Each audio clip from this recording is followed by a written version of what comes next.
এবং দেশের গণতন্ত্রকে ফিরে পাওয়ার জন্যে যিনি চিরন্তর লড়াই করেছেন, আমাদের সিনিয়র অ্যাডভোকেট জেনারেল আমিন সাহেব, মঞ্চভূষ্ট আছেন আমাদের সকলের অত্যন্ত শ্রদ্ধেয় দেশের সাবেক ভারপ্রাপ্ত রাষ্ট্রপতি, স্পিকার, দীর্ঘদিনের জাতীয় সংসদ সদস্য এবং সত্যিকার অর্থেই একজন বিজ্ঞ প্রজ্ঞাবান আইনজীবী, স্পিকার ব্যারিস্টার জয়নাল সিকদার সাহেব, আজকে এখানে উপস্থিত আছেন আমাদের শ্রদ্ধেয় আইনজীবী এই যে মহোদয় সাহেবের যোগ্য সহধর্মিনী, আইনজীবী ফোরামের সাধারণ সম্পাদক কামাল, আরেকজন অত্যন্ত যোগ্য মানুষ যাকে দেখলেই আপনি আমার শ্রদ্ধায় মাথা নত হয়ে আসে, আমাদের সাহেব, শ্রদ্ধেয় আইনজীবী। আসসালামু আলাইকুম। অনেকদিন পরে আপনাদের সামনে এসে দাঁড়াবার একটু সৌভাগ্য হয়েছে। দীর্ঘদিন এর আগে যখন আমরা একসাথে ফ্যাসিবাদের বিরুদ্ধে লড়াই করেছি তখন প্রায় কোর্টে হোক, এখানে হোক, যেখানে হোক আমরা একসাথে হতে পেরেছি। কিছুদিন হলো আমাদের এই যোগাযোগটা একটু কমে গেছে। আগে দেওয়ার মতো জায়গা থাকলে সেটা আমি প্রথমেই শ্রদ্ধা জানাতে চাই আমাদের সেই বিশিষ্ট মানুষকে যাকে আমরা হারিয়েছি এবং আমাদের একটা অপূরণীয় ক্ষতি হয়েছে এই যে আমাদের সাহেব চলে যাওয়াতে। তার সম্পর্কে আপনাদের যারা কালিগস আছেন, সিনিয়র কালিগস আছেন, আপনারা বলেছেন, আমি একজন রাজনীতিবিদ হিসেবে তাকে যেভাবে চিনি আমি শুধু সেই সম্পর্কে দু একটি কথা বলবো। তার সঙ্গে আমার পরিচয়টা একটু ঘনিষ্ঠ হয় আমাদের দেশনেত্রী বেগম খালেদা জিয়ার বিরুদ্ধে যখন মামলা একে নতুন করে শুরু করা হলো তখন প্রায়ই আমাদের গুলশানের অফিসে, চেয়ারপারসন অফিসে আপনার সমস্ত সিনিয়র লয়ারদেরকে নিয়ে আমাদের স্ট্যান্ডিং কমিটির সদস্য এবং ম্যাডাম নিজে বসতেন। সেই সময়ে বিভিন্ন ডেলিভারেশন কথাবার্তা তখন থেকে আমি তাকে চিনি এবং পরবর্তীকালে দেখেছি যে তার নীতির প্রশ্নে তিনি কখনো আপোষ করেন এবং যা ভাবতেন সেটা তিনি জোর গলায় দৃঢ়তার সঙ্গে বলতেন, উচ্চারণ করতেন। এই যে মহোদয় সাহেবের কাছে আমাদের অনেক কিছু শেখার আছে। আপনারা তো লয়ার আছেন, তারা তো আইনের ব্যাপারটা অবশ্যই, কিন্তু একজন মানুষ হিসাবে একজন আপনার বহু কিছু শেখার আমাদের রয়ে গেছে। তার মধ্যে সবচেয়ে বড় যে গুণটা আমার কাছে মনে হয়েছে সেটি হচ্ছে তার যেটা নীতির প্রশ্নে আপোষহীন, ইন্টিগ্রিটি এবং প্রফেশনাল অনেস্টি, এই বিষয়গুলো সেটা আমার কাছে অত্যন্ত উল্লেখযোগ্য দিক। এই যে মহোদয় সাহেবের আবারও তার আত্মার মাত্রার কামনা করছি, আল্লাহ তাআলা তাকে যেন বেহেশত নসিব করেন। তার সহধর্মিনী এখানে আছেন, তাকে যেন আল্লাহ তাআলা সেই শক্তি দেন যেন তাকে ছাড়াই তিনি পথ চলতে পারেন, পরিবারকে সেই সাহস দেন। বিজ্ঞ আইনজীবীবৃন্দ, আজকে আমি একটু অনেকদিন পরে একটু সুযোগ পেয়েছি আপনাদের সামনে দুই একটি কথা তুলে ধরার। বাংলাদেশ এখন একটা অত্যন্ত অনিশ্চিত অবস্থার মধ্যে দিয়ে চলছে। আপনাদের মধ্যে অনেকের মধ্যে হয়তো একটা আমরা বলি যে আপনার একটা সান্ত্বনা ভাব, শান্তি ভাব এসে গেছে যে ফ্যাসিস্ট হাসিনা পালিয়েছে, দেশ এখন নিরাপদ, আমরা এখন নিরাপদ। একজন রাজনীতিবিদ হিসেবে আমি বলছি, আমার কাছে মনে হচ্ছে এখন আমরা সবচেয়ে ভঙ্গুর অবস্থায় আছি। একদিকে হাসিনা একটা রক্তাক্ত ছাত্র জনতার গণ-অভ্যুত্থানের মধ্যে দিয়ে তাকে পালিয়ে যেতে হয়েছে। অন্যদিকে আমরাই যাদেরকে আপনার অন্তর্বর্তীকালীন সরকারের দায়িত্ব দিয়েছি তার মধ্যে একজন আছেন বিশ্ব বরেণ্য একজন নোবেল লরেট, যাকে পৃথিবীর প্রায় সবাই চেনেন, জানেন, শ্রদ্ধা করেন, সম্মান করেন, প্রফেসর কবিনুর। আছেন কিছু আপনার একাডেমিশিয়ানস, বিভিন্ন বিষয়ে পারদর্শী। আরো আছেন কিছু বিদেশ থেকে আসা কিছু একাডেমিশিয়ানস। তারা আমাদের দেশের ভবিষ্যৎ তৈরি করবেন, সংস্কার করবেন রাষ্ট্র ব্যবস্থার, এবং গণতন্ত্রের পথকে সুগম করবেন। আমরা এই লড়াইটা লড়ছি দীর্ঘ 15 বছর ধরে, এটা আপনারা সবাই জানেন না, এটা আমি রিপিট করতে চাই না। আমাদের লড়াইয়ের মূল বিষয়টা ছিল রেস্টোরেশন অফ ডেমোক্রেসি, গণতন্ত্রকে ফিরে পাওয়া। গণতন্ত্রের সঙ্গে আপনাদের সামনে বলার কোনো প্রয়োজন নেই। দুর্ভাগ্য আমাদের, সেই রেস্টোরেশন অফ ডেমোক্রেসি আমরা এখন পর্যন্ত অ্যাচিভ করতে পারিনি। এখন পর্যন্ত অনিশ্চিত অবস্থার মধ্যে আছি যে আদৌ আপনার অল্প সময়ের মধ্যে এই রেস্টোরেশন সম্ভব কিনা। করতে গিয়ে নতুন নতুন আপনার যুক্ত হচ্ছে শর্ত, বিভিন্ন বক্তব্য, যা দিয়ে আরো জটিল করে ফেলা হচ্ছে সবকিছু। আর একটা মাধ্যম তো আছেই আপনার সোশ্যাল মিডিয়ার মাধ্যমে, যে সোশ্যাল মিডিয়া আপনার একটা দেশকে, জাতিকে যে কতটা ভঙ্গুর অবস্থায় নিয়ে গেছে, কতটা এনার্জিক অবস্থার মধ্যে নিয়ে গেছে, একটা নৈরাজ্যের দিকে নিয়ে গেছে, এটা আমার মনে হয় আমার চেয়ে আপনার অনেক ভালো বুঝতে পারবেন। আমরা যেটা দেখতে পাচ্ছি যে সংস্কার হয়ে তারপরে নির্বাচনের কথা বলা। 2016 সালে দেশনেত্রী বেগম খালেদা জিয়া ফ্যাসিস্টদের বিরুদ্ধে লড়াই করতে গিয়ে উপলব্ধি করেছিলেন যে দেশের যে স্ট্রাকচার আছে, যে কাঠামো আছে, কাঠামোর কিছু পরিবর্তন হওয়া দরকার এবং কত বেসিক পরিবর্তন দরকার। এবং সেই জন্যই তিনি, আপনার মনে আছে যে তিনি ভিশন 2030 দিয়েছিলেন সেই সময়, যার মধ্যে এখন আমরা যেগুলো শুনতে পাচ্ছি, জানতে পারছি, তার প্রায় অধিকাংশই ছিল দ্বিকক্ষ বিশিষ্ট পার্লামেন্ট, রাষ্ট্রপতি এবং প্রধানমন্ত্রীর আপনার ক্ষমতার ভারসাম্য রক্ষা করা, জুডিশিয়ারির আপনার সংস্কার করা, তার মধ্যে আপনার কমিশন তৈরি করা, ব্যুরোক্রেসি অর্থাৎ প্রশাসনের কে আবার ঢেলে সাজানো, আইন শৃঙ্খলা বাহিনীকে ঠিক করে সাজানো, ঢেলে সাজানো, এই বিষয়ে অনেকগুলো বিষয় ছিল আমাদের সেই আপনার ভিশন 2030-তে।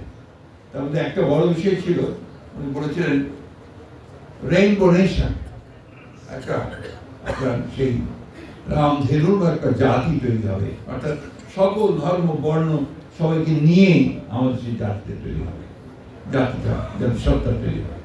এই ধরনের অনেকগুলো ছিল।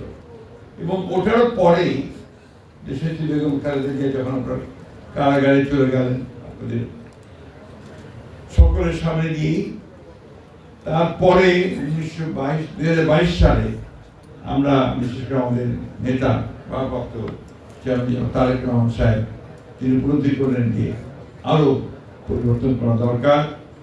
তখন প্রথমে আমরা দলের পক্ষ থেকে 27 দফা দিয়েছি, এরপরে অন্যান্য দলগুলো যাদের সঙ্গে আমরা আন্দোলন করছিলাম তাদেরকে নিয়ে 31 দফা একটা সংস্কার কর্মসূচি কেন্দ্র দিয়ে। আমি এই কথা এই জন্য বলছি, এটা নিয়ে অনেক তর্ক বিতর্ক শুরু হয়েছে। মনে হচ্ছে এই কথাবার্তা শুনে এমনভাবে শুনি, বারবার করে মনে হয় যে আমরা বোধহয় সংস্কারের বিরোধী বা সংস্কারের বাইরে, অথচ সংস্কারটা শুরুই করেছি আমরা। আমি এই কথাটা বারবার করে বলতে চাই। 2016 এবং 2022-এ আমরাই প্রথম সংস্কারের রূপরেখা দিয়েছি, রাষ্ট্র কাঠামো যে আমরা পরিবর্তন তার কথা বলেছি। দুর্ভাগ্য আমাদের যে আজকে সরকারের কিছু মানুষ এবং কিছু কিছু আপনার ব্যক্তি যারা এটাকে ভিন্নভাবে দেখানোর চেষ্টা করছেন। অনেকে বলার চেষ্টা করেন বিএনপি শুধু নির্বাচন চায়, সংস্কার চায় না। তারপর আবার এটা বলেন বিএনপি শুধু ক্ষমতা চায়। আমি খুব স্পষ্ট করে বলতে চাই যে বিএনপি তো ক্ষমতা চাই, কারণ আমরা তো ক্ষমতার জন্যই রাজনীতি করি। কারণ আমাদের যে গঠনতন্ত্র, আমাদের যে একটা ঘোষণাপত্র, সবখানে তো পরিষ্কার করে বলাই আছে যে আমরা জনগণের মাধ্যমে, নির্বাচনের মাধ্যমে, জনগণের ভোটে নির্বাচিত হয়ে আমরা সরকারে যেতে চাই এবং আমাদের যে ম্যানিফেস্টো সেগুলোকে আমরা কাজ করতে চাই। পেছনে কি আরেকটা মিটিং আছে? হ্যাঁ, একটু পেছনে আরেকটা মিটিং আছে। তো আমি কথা এই জন্য জোর দিয়ে বলছি, আপনারা একটু দৃঢ়তার সঙ্গে বলতে চাই যে নির্বাচন তো আমরা অবশ্যই চাই। নির্বাচনটা চাই কিসের জন্য? নির্বাচন চাই যে আমরা এমন একটা জনপ্রতিনিধিত্বমূলক পার্লামেন্ট করতে চাই, একটা সরকার করতে চাই যারা জনগণের সমস্যাগুলো সমাধান করবে, এটাই ডেমোক্রেসি। এখন আপনার সংস্কার করতে হবে, আমরা তো সংস্কার চেয়েছি সবসময়, এবং অনেকে অনেকে বলছে যে আগে সংস্কার হবেই তারপরে নির্বাচন। তো সংস্কারটা একটা চলমান প্রক্রিয়া। সংস্কার করলে হতে হতে আপনার 5 বছর 10 বছর লাগতে পারে, চলমান। তাহলে নির্বাচন 10 বছর হবে না। আর এই 10 বছর কি ওই ফ্যাসিবাদী আমলাদের হাতেই দেশ চলবে? এখন তো আমরা ফ্যাসিবাদী আমলাদের দ্বারাই পরিচালিত হচ্ছি। সেক্রেটারিয়েটে আমলারা 90% আপনার ফ্যাসিবাদের দোষ।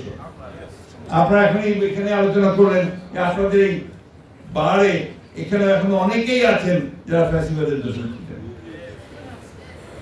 তাই না? তাহলে এই অনির্দিষ্ট কালের জন্য একটা অনির্দিষ্ট অনিশ্চিত একটা অন্তর্বর্তী সরকার, এটা কি দেশের মানুষের জন্য কোনো উপকারে আসবে? আসতে পারে না। আমাদের কথা বলতে অনেক ভুল ভেবে বিচার করার চেষ্টা চালানো হচ্ছে। আমরা এটা জানি কেন করা হচ্ছে, কারণ গত পরশু সেটা প্রমাণিত হয়েছে যে দেশনেত্রী বেগম খালেদা জিয়া এই দেশের সবচেয়ে জনপ্রিয় রাজনৈতিক নেতা। প্রমাণিত হয়েছে যে বিএনপি হচ্ছে সবচেয়ে দেশের বড় লার্জ হচ্ছে আপনার একটা গণতান্ত্রিক রাজনৈতিক দল। প্রমাণিত হয়েছে যে বিএনপির হাতেই, তারেক রহমান সাহেবের নেতৃত্বেই এই দেশের স্বাধীনতা, সার্বভৌমত্ব, গণতন্ত্র একমাত্র নিরাপদ। আমি বক্তব্য বাড়াবো না, আমি শুধু কয়েকটা প্রশ্ন করতে চাই আজকে আপনাদের মাধ্যমে আমাদের অন্তর্বর্তীকালীন সরকারকে। আপনারা অনেক পরিবর্তন আনছেন, অনেকে এটাও বলছেন যে ফুট স্টেপ রেখে যাবেন। অর্থনীতির কি পরিবর্তন হয়েছে আপনারা ভালো করে জানবেন, বুঝবেন। আমার প্রশ্নটা ওই জায়গায়, ইনভেস্টমেন্টের কি হয়েছে? আমি আজকেই পত্রিকায় দেখলাম যে আপনার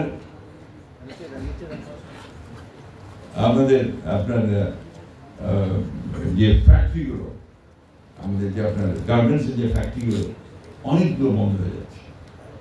এবং আমেরিকার যে আপনার ট্যারিফ, ট্রাম্প যে ট্যারিফ পলিসি দিয়েছেন, তাতে করে আরো বন্ধ হবে। নতুন কোন ইনভেস্টমেন্ট করছেন না, পরিষ্কার করে বলছেন একটা গণতান্ত্রিক সরকার ছাড়া, ইলেকটেড গভর্নমেন্ট ছাড়া আমরা কোনো বিনিয়োগ করব না। পরিষ্কার করে বলছেন, বাইরের দেশে। ইনফ্লেশন তো কমেনি, ব্যাংকের অবস্থা তো ভালো হয়নি, এখন তো একই রকম ব্যাংক অবস্থা থেকে গেছে। আরো দুর্ভাগ্যজনক ব্যাপার যেটা, যে 15 বছরে আমাদের যে সমস্ত ব্যবসায়ীরা ব্যবসা করতে পারেনি, যাদেরকে উদ্দেশ্যমূলক ভাবে কনসিয়াসলি ফ্যাসিস্ট গভর্নমেন্ট তাদের ব্যবসা করতে দেয়নি, ব্যাংকের আপনার লোন বন্ধ করে দিয়েছে, বিভিন্ন রকম সমস্যা তৈরি করেছে, এই সরকার এখন পর্যন্ত তাদের জন্য বিশেষ কোনো ব্যবস্থা তৈরি করতে পারেনি। উপরন্তু সব ব্যাংকগুলোকে একইভাবে দেখা হচ্ছে। যারা ডিফল্ট করেছে, যারা ফেল করেছে, তাদেরকে যেভাবে দেখা হচ্ছে, আবার যে ভালো করেছে তাদেরকে একইভাবে দেখা হচ্ছে। তৃতীয়ত হচ্ছে যে শিক্ষার অবস্থাটা কি? সবচেয়ে করুণ অবস্থা মধ্যে শিক্ষা ইউনিভার্সিটিগুলোতে আমরা সবাই রাজা, আমাদের এই রাজাবাড়ি। আজকে সেখানে ডিসিপ্লিন বলতে কোনো কিছু নেই। স্বাস্থ্য ব্যবস্থা, আপনার মধ্যে কোনো পাবলিক হসপিটালে গিয়েছেন কিনা আমি জানি না, যদি যান দেখবেন কি ভয়াবহ পরিস্থিতি। এগুলো না গেলে ঠিক বোঝা যাবে না। আমি কথাগুলো এই জন্য বলছি যে আমাদের কথা বলার প্রয়োজন আছে। আজকে আমাদের মাননীয় বিজ্ঞ আইনজীবী আছেন, তারা ইদানিং কথা খুব কমিয়ে দিয়েছেন। তারা শুধুমাত্র তাদের বিষয়েও কথাগুলো পুরোপুরি বলছেন না। কথা বলা দরকার, এখন আরো বেশি করে বলা দরকার, কারণ আপনাকে এখন একটা নতুন বাংলাদেশ তৈরি করতে হবে। আপনাকে এখন সত্যিকার অর্থেই আমাদের নেক্সট জেনারেশনের জন্য, পরের প্রজন্মের জন্য একটা উপযোগী বাংলাদেশ নির্মাণ করতে হবে।